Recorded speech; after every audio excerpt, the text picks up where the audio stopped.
السلام علیکم، میں ہوں مختار علی۔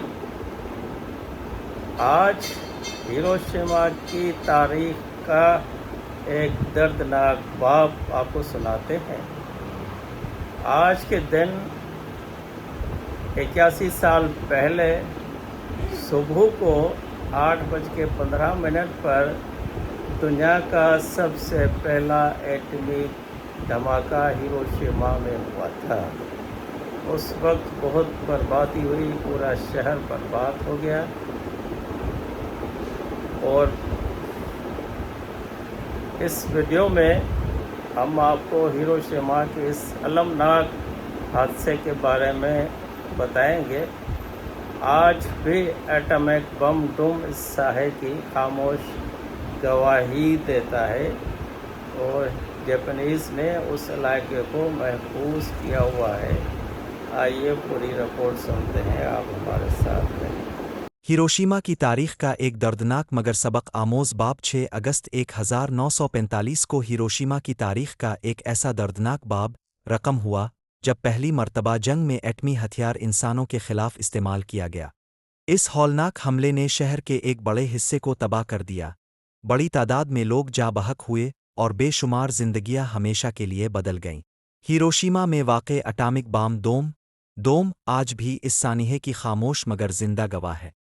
یہ عمارت اصل میں ہیروشیما پریفیکچرل کمرشل ایکسبیشن ہال تھی، جسے چیک نژاد معمار جین نے ڈیزائن کیا تھا، اور یہ 1915 میں مکمل ہوئی۔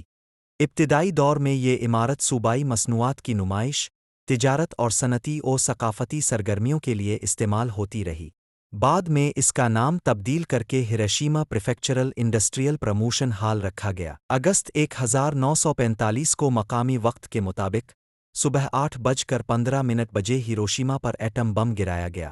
بم کا دھماکہ اس عمارت کے قریب ہوا اور شہر کا ایک بڑا حصہ تباہ ہو گیا۔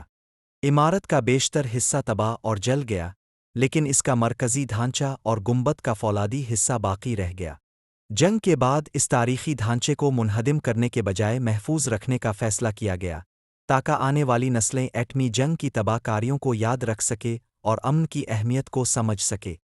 آج اٹامک بام دوم دنیا بھر میں امن، انسانیت اور ایٹمی ہتھیاروں کی تباہ کاری کے خلاف ایک اہم علامت ہے۔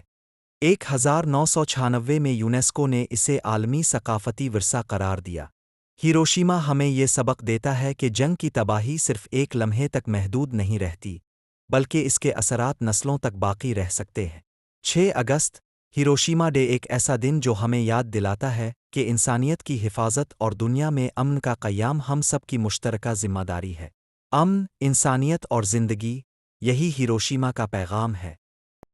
اس کے ساتھ ساتھ مختار علی کو اجازت، خدا حافظ۔